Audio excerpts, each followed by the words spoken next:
When we're dealing with repeated notes, there are a few things to consider depending on the context of the music. The first thing is whether or not we're using different fingers or repeating the same finger. So for example, the Scarlatti Sonata, which is very famous for having the repeated notes,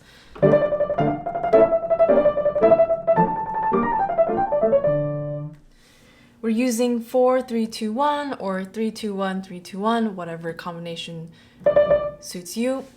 But the key is that we're using different fingers to play the same note.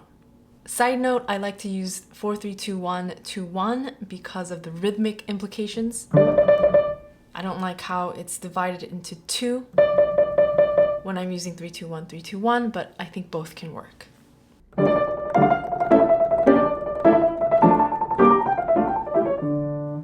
The thing to note about the mechanics of repeated notes is pretty simple. You basically need to get your fingers out of the way so that the key can actually reset before the next note is played.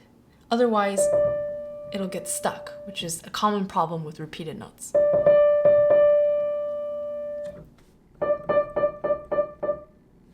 So this is a very obvious thing, but when you're using multiple fingers, you have an advantage because while you're playing one note and you're getting it out of the way, the next note can be ready to play right there.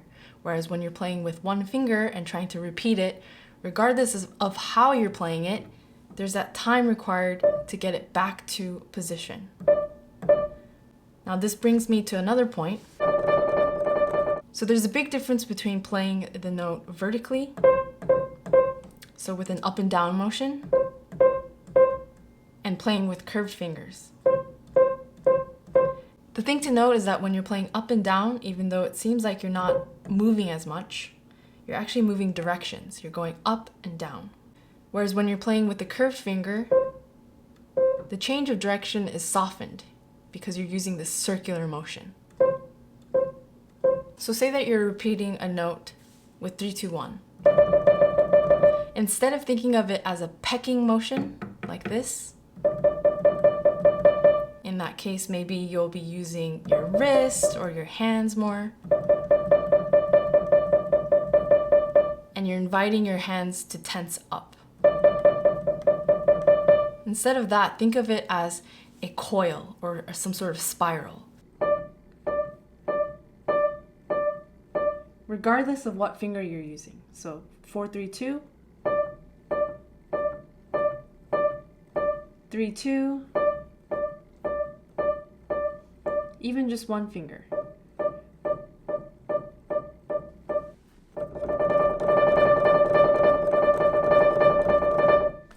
So this is a measure from a piece that I wrote where the top end requires a repeated note with the fifth finger.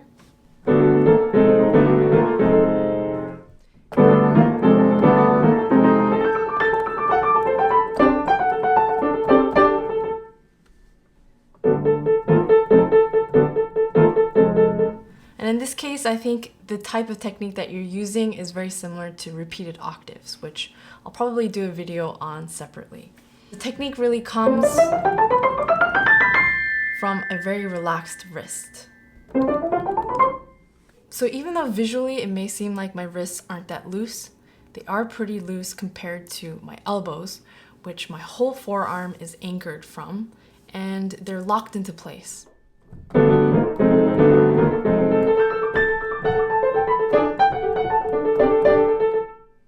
So my elbows are locked and my wrists are relatively loose. So now let's go to the exercise.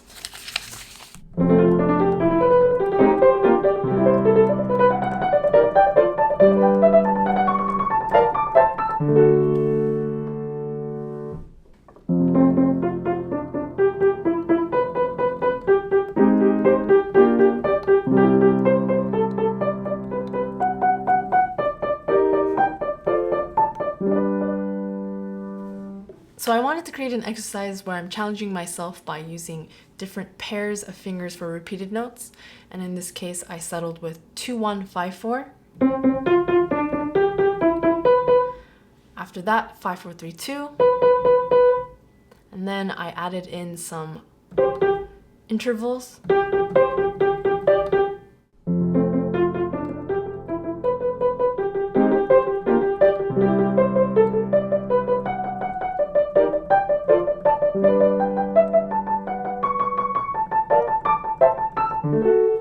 And I'm just cycling through the circle of fifths.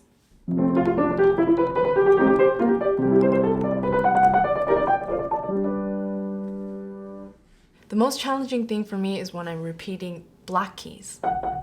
Just because the surface area is much smaller, I have to be much more focused.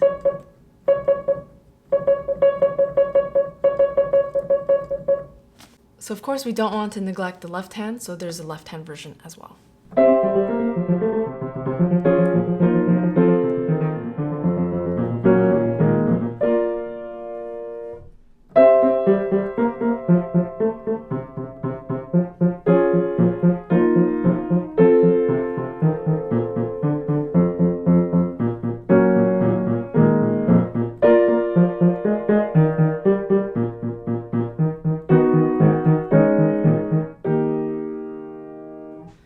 So just like with any other type of technique or figure, when we're practicing repeated notes, we can use different methods such as rhythmic practicing, different groupings.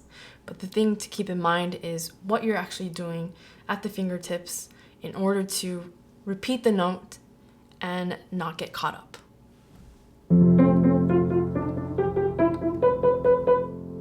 So whether we're playing groups of 2,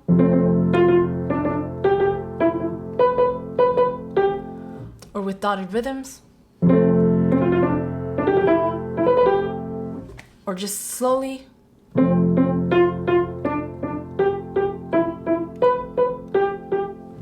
I'm going to focus my attention on what I mentioned earlier about the curved fingers and that spinning type of motion, almost like a motor, and also being very consistent about the point of contact for each note. So I don't want to be repeating the note in different areas of the keys, just for the sake of efficiency.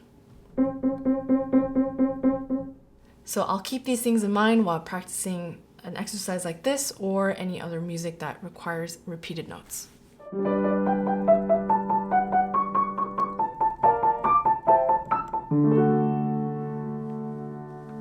Here's another repeated note exercise that I've shown in one of my previous videos that was taught to me by one of my professors. You just take one note and you repeat it using all 5 fingers.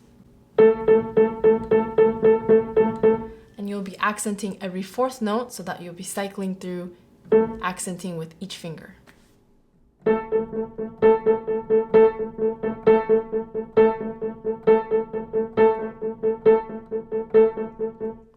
And you'll be basically doing this while increasing the speed gradually.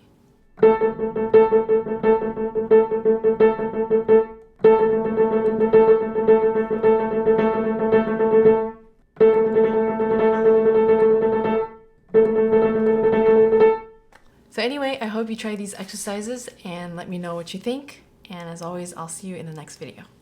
Bye.